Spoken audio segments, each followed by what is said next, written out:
नमस्कार दोस्तों, एक बार फिर से आप सबका स्वागत है। जैसे कि आपको पता ही है कि हम पिछले कुछ समय से पे रूल्स को समझने की कोशिश कर रहे हैं।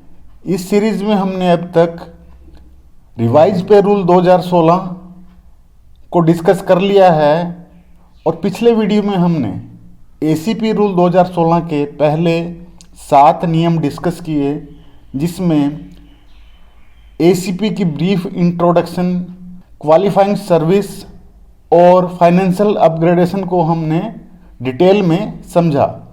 उस वीडियो के लिए आपका रिस्पॉन्स बहुत अच्छा रहा। दोस्तों, मैं यहाँ आपसे एक रिक्वेस्ट करना चाहूँगा कि जैसा कि आपको पता ही है, YouTube पर चैनल को ग्रो करने के लिए कुछ टारगेट मिलते हैं। अगर मेरी वीडियो आपको पसंद आती है तो आप कृपया उसको लाइक अवश्य कर दें, ताकि मुझे अपने टारगेट्स को पूरा करने में मदद मिल पाए। मुझे उम्मीद है कि आप मेरी इस रिक्वेस्ट को मानेंगे, क्योंकि मैं ये समझता हूँ कि ये आपका अपना ही चैनल है।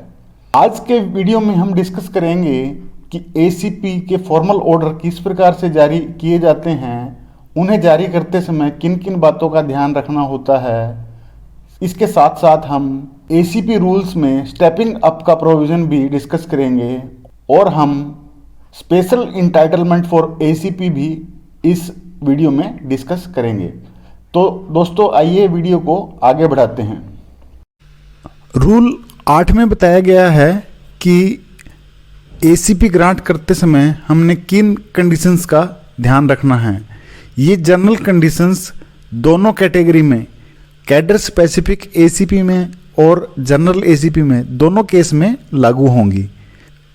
ए fit for promotion despite of fitness for promotion could not be promoted due to lack of vacancy in promotional post.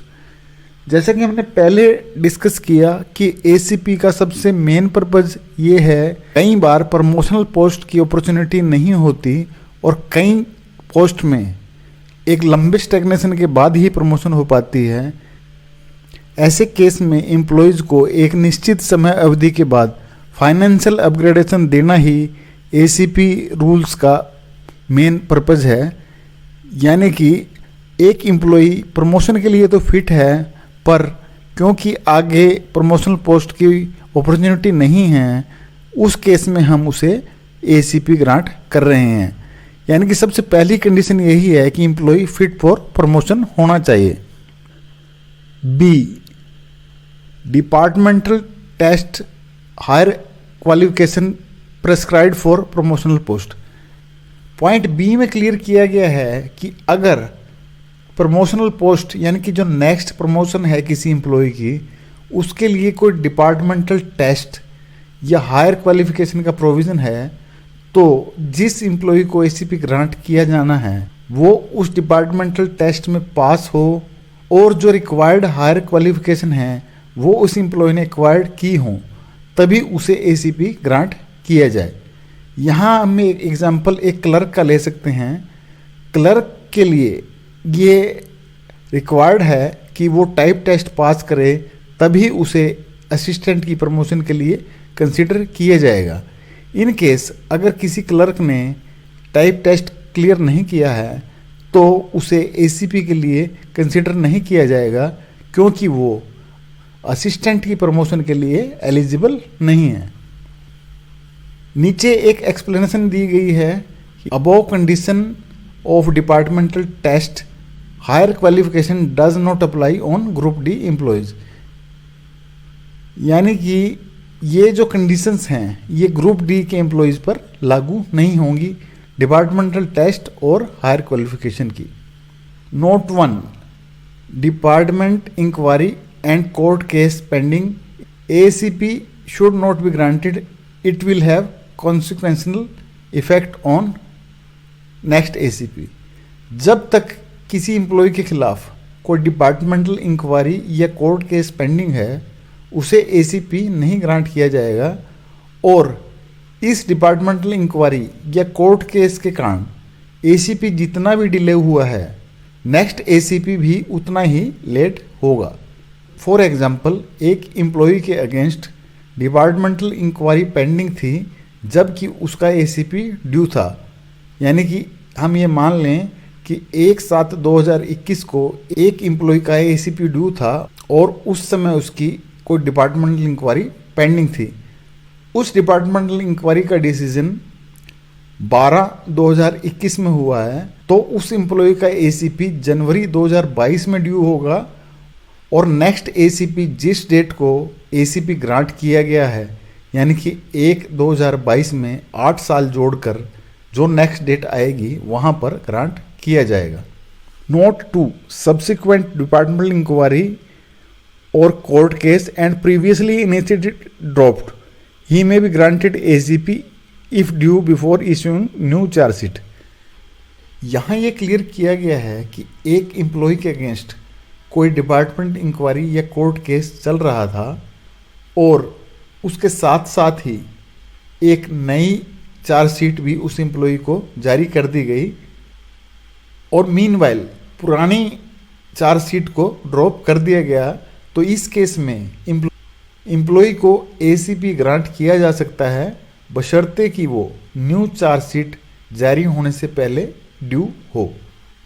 Rule 9 responsibility to discharge ETC employee will discharge duty of post which he hold before granting ACP.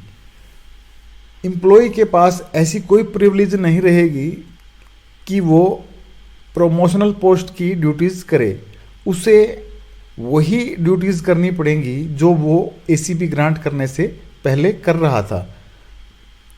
For example, अगर एक clerk ACP grant करने से पहले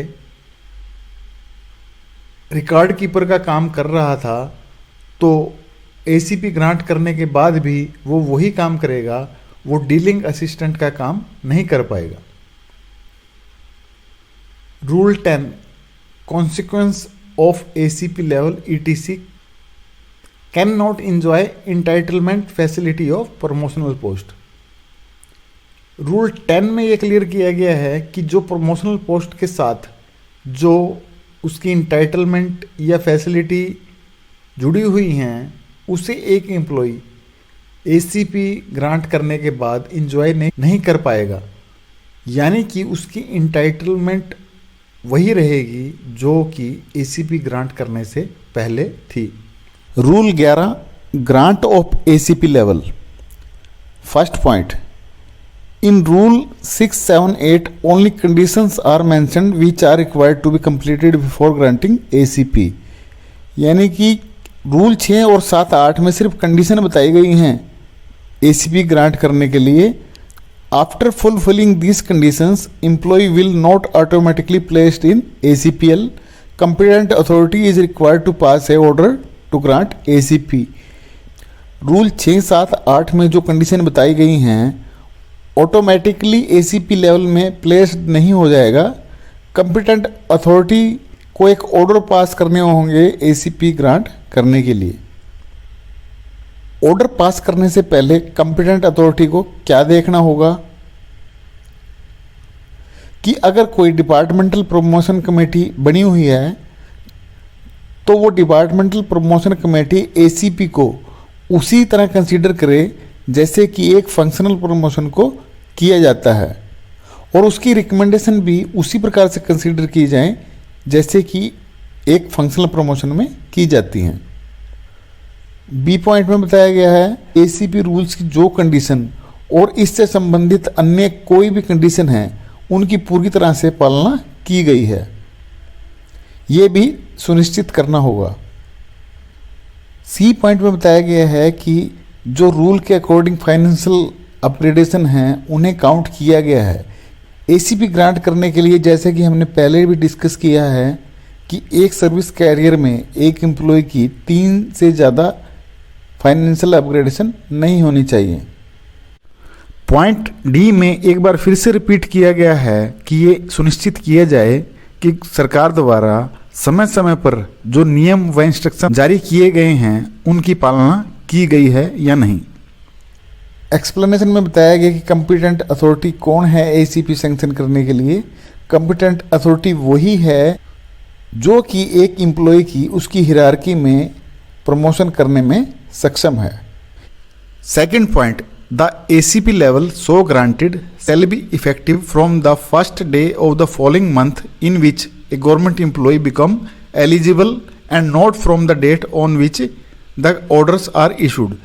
यानी कि जिस month में employee eligible होगा ACP के लिए, उसके फॉलोइंग मंथ की पहली डेट को ACP लेवल में उस एम्प्लॉई को प्लेस किया जाएगा, उस डेट को नहीं जहां पर उसकी एलिजिबिलिटी कंप्लीट होती है। इसे समझने के लिए हम एक एग्जांपल लेते हैं कि एक क्लर्क 25 अगस्त 2013 को अपॉइंट हुआ। इस प्रकार से 24 अगस्त 2021 को उसकी सेटिस्फैक्ट्री सर्विस 8 साल की कंप्लीट हो गई, तो वो ACP के लिए एलिजिबल हो जाएगा। पर उसे ACP 1/9/2021 से, यानी कि फॉलोइंग मंथ जिसमें वो अपना एलिजिबिलिटी का क्राइटेरिया पूरा करता है, उससे ACP ग्रांट किया जाएगा, उस डेट से नहीं जिस डेट से ऑर्डर इशू किए गए। मान लें कि उसके ACP ग्रांट करने के ऑर्डर अक्टूबर 2021 में होते हैं, तब भी उसे ACP 1/9/2021 से ही ग्रांट किया जाएगा। तीसरे नंबर पर यह क्लियर किया गया है ACP रूल 1998 या ACP रूल 2008 में अगर किसी एम्प्लॉय को ऑलरेडी ACP ग्रांटेड है तो उस केस में फ्रेश ऑर्डर की ज़रूरत नहीं होगी, और वो एम्प्लॉय जो उनका प्री रिवाइज्ड ACP स्ट्रक्चर था उसके कोरस्पोंडेंस में जो भी उसका ACP लेवल ACP रूल 2016 में आएगा उसमें वो अपनी सैलरी ड्रा करेंगे। Rule 12, admissibility of stepping up in certain cases. Rule 12 में क्लियर किया गया है कि अगर कोई डायरेक्ट रिक्रूटेड एम्प्लॉई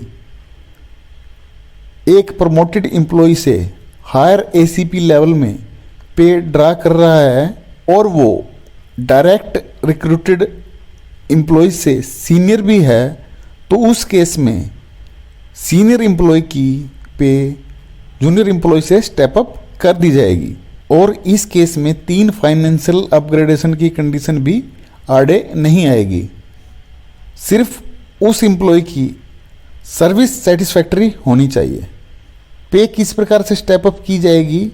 अगर सिर्फ ACP लेवल इन्फीरियर है, सीनियर एम्प्लॉय को जूनियर एम्प्लॉय के बराबर के ACP लेवल में प्लेस कर दिया जाएगा, और अगर ACP लेवल और पे मैट्रिक्स भी लोअर है तो उस केस में दोनों को ही स्टेप अप कर दिया जाएगा।